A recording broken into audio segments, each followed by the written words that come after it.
Assalamualaikum warahmatullahi wabarakatuh. Perkenalkan, nama saya Nada Rahmania dari kelas MJ604 yang pada kesempatan kali ini akan mempresentasikan tugas organisasional behavior.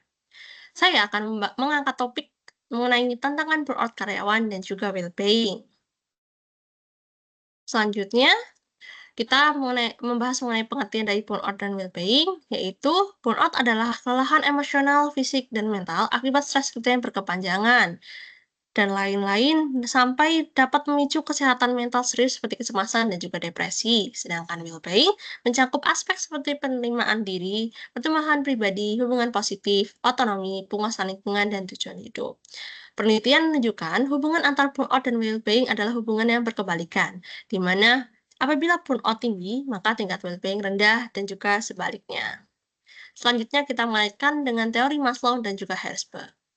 Pada teori Maslow, Maslow membagi 5 kebutuhan dasar manusia menjadi 5 level yang berbentuk seperti piramida, di mana kebutuhan paling dasar yaitu kebutuhan fisiologis dan yang paling tinggi adalah aktualisasi diri. Nah, burnout ini terjadi ketika kebutuhan dasar seperti level fisiologis, keamanan, dan sosial tidak terpenuhi secara memadai di tempat kerja. Contohnya, karena beban kerja yang berlebih, kurangnya waktu istirahat, atau lingkungan kerja yang tidak mendukung. Sedangkan untuk well-being terjadi bila terpenuhi kebutuhan di semua level Maslow. Jika semua kebutuhan ini terpenuhi, maka individu akan merasa lebih sejahtera dan termotivasi, sehingga lebih tahan terhadap stres dan juga burnout. Tentang teori Herzberg, yang mana terbagi menjadi 2 faktor yang menyebabkan individu termotivasi dalam bekerja, yaitu ada hidden faktor dan motivator faktor. Hidden faktor ini meliputi gaji, kondisi kerja, kebijakan perusahaan, dan hubungan dengan rekan kerja. Nah, apabila hidden faktor ini tidak terpenuhi, maka akan timbul ketidakpuasan dan juga burnout. Sedangkan faktor yang kedua yaitu motivator faktor yang mencakup pencapaian, pengakuan, tanggung jawab, dan peluang berkembang. Faktor ini yang mendorong individu untuk berprestasi dan juga berkembang. Apabila faktor ini tidak ada, maka karyawan mungkin tidak mengalami burnout, tetapi mereka juga tidak akan termotivasi secara optimal. Nah, untuk rangkuman dari teori Maslow dan Herzberg, yang pertama, apabila level fisiologis, keamanan, dan sosial dari teori Maslow tidak terpenuhi dan juga faktor higien dari teori Herzberg tidak terpenuhi, maka dampaknya yaitu dapat menyebabkan seseorang mengalami burnout yang tinggi dan well-being rendah.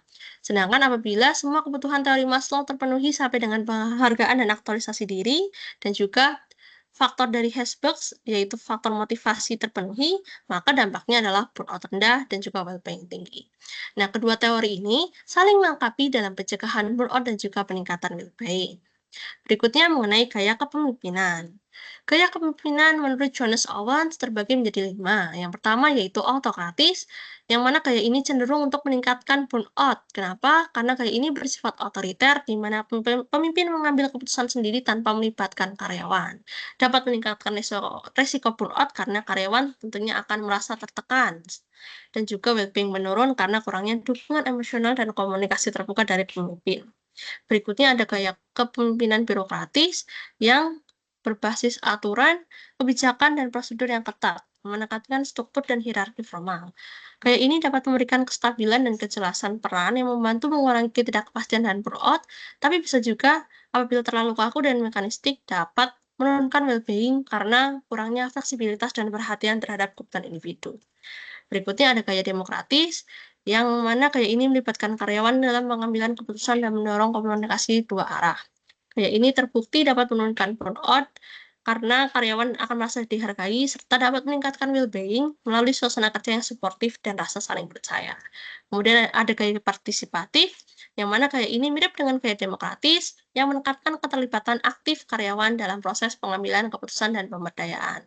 Gaya ini membantu mengurangi burnout dengan meningkatkan motivasi terhadap pekerjaan dan juga meningkatkan well-being karena karyawan merasa kontribusinya penting dan didukung oleh pemimpin. Kemudian yang terakhir ada gaya freelance leader, yang mana gaya ini pemimpin memberikan kebebasan penuh pada karyawan untuk mengatur pekerjaan mereka sendiri dengan pengawasan minimal. Apabila karyawan cukup mandiri, maka gaya ini dapat mengurangi burnout dan meningkatkan well-being. Namun, apabila terdapat kurangnya arahan dan dukungan, dapat menyebabkan karyawan tersebut stres dan juga burnout jika karyawan tidak siap mengelola sendiri tugasnya. Sehingga kesimpulannya adalah gaya yang cocok untuk mengurangi burnout dan meningkatkan well-being karyawan adalah gaya demokratis dan juga partisipatif. Selanjutnya, kaitannya dengan struktur organisasi modern, yang mana struktur organisasi modern ini sangat berperan dalam tantangan burnout karyawan dan juga meningkatkan well-being melalui cara organisasi mengatur komunikasi, pengambilan keputusan, serta beban kerja karyawan. Struktur organisasi flat ini memiliki sedikit atau tanpa lapisan manajemen menengah, sehingga komunikasinya menjadi lebih cepat dan pengambilan keputusan lebih responsif. Sedangkan untuk metode agile ini lebih menekankan pada fleksibilitas, refleksi dan kolaborasi yang tinggi, sehingga dapat mendukung work-life balance dan juga memberikan fleksibilitas dalam pengaturan kerja. Nah, untuk struktur organisasi modern yang flat dan agile ini akan cenderung mengurangi burnout karena memungkinkan komunikasi yang lebih terbuka, pengambilan keputusan lebih cepat, dan kolaborasi yang intens. Hal ini akan membuat karyawan merasa lebih terlibat dan juga sehingga tekanan kerjanya berkurang serta work-life balance-nya terjaga. Kemudian iklim organisasi yang kondusif dalam sistem modern juga berperan penting dalam menurunkan burnout, di mana dalam organisasi ini akan memberikan fleksibilitas jam kerja dan work-life balance. Serta well-being karyawan tentunya akan meningkat karena mendukung keterlibatan kerja, komunikasi terbuka, serta karyawan akan merasa didukung secara psikologis, cenderung lebih produktif dan memiliki motivasi kerja yang lebih tinggi. Nah, selanjutnya kaitan dengan komunikasi organisasi dan konflik, di mana komunikasi organisasi yang efektif dan terbuka sangat penting dalam mengurangi burnout karyawan. Komunikasi yang baik akan membantu karyawan dalam memahami peran, tugas, dan ekspektasi dengan jelas sehingga mengurangi ketidakpuasan dan stres kerja. Sedangkan komunikasi yang buruk dapat meningkatkan stres kerja, sehingga ini merupakan salah satu penyebab dari utama burnout. Sedangkan untuk konflik, konflik dalam organisasi tidak terselesaikan dengan baik dapat meningkatkan tekanan psikologis dan emosional karyawan sehingga memperbesar risiko burnout. Kemudian konflik yang berkepanjangan juga dapat merusak iklim organisasi sehingga menurunkan kesejahteraan psikologis karyawan sehingga well-being menurun dan burnout meningkat. Nah, contoh perusahaan yang berhasil mengatasi tantangan burnout karyawan dan meningkatkan well-being yaitu PT Unilever Indonesia, yang mana Unilever adalah sebuah perusahaan multinasional yang bergerak di bidang barang konsumen, khususnya produk makanan, minuman, pembersih, dan perawatan tubuh. Unilever memiliki sejarah panjang yang telah beroperasi di berbagai negara termasuk Indonesia. Perusahaan ini dikenal karena strategi HR yang inovatif dan berorientasi pada kesejahteraan karyawan. Adapun strategi dari PT Unilever ini yang digunakan untuk mengatasi tantangan tersebut yaitu ada 6. Yang pertama, well-being framework 4 pilar yang terdiri dari pilar fisik, mental, emosional, dan tujuan. Contohnya ada program kebugaran, cuti mental health, sesi konsultasi gratis, dan juga coaching pribadi. Kemudian ada program pelatihan inner game yang berfokus pada transformasi mindset, di mana karyawan dilatih untuk mengelola tekanan batin, membangun kesadaran diri, dan mengatasi stres dengan teknik kognitif dan emosional.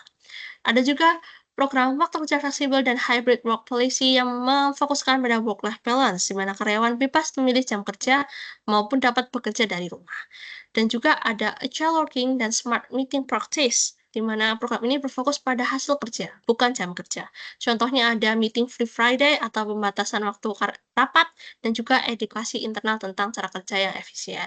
Kemudian ada program Your Wellbeing, yang merupakan portal karyawan global untuk mengakses kursus mindfulness, webinar kesehatan mental, tes burnout mandiri, dan juga konseling pribadi. Dan yang terakhir ada Global Mental Health Championship mengenai fokus pada kepekaan sosial dan budaya saling dukung, yang mana di setiap regional atau unit kerja, ada tim relawan terlatih sebagai pendamping mental health bagi rekan kerja.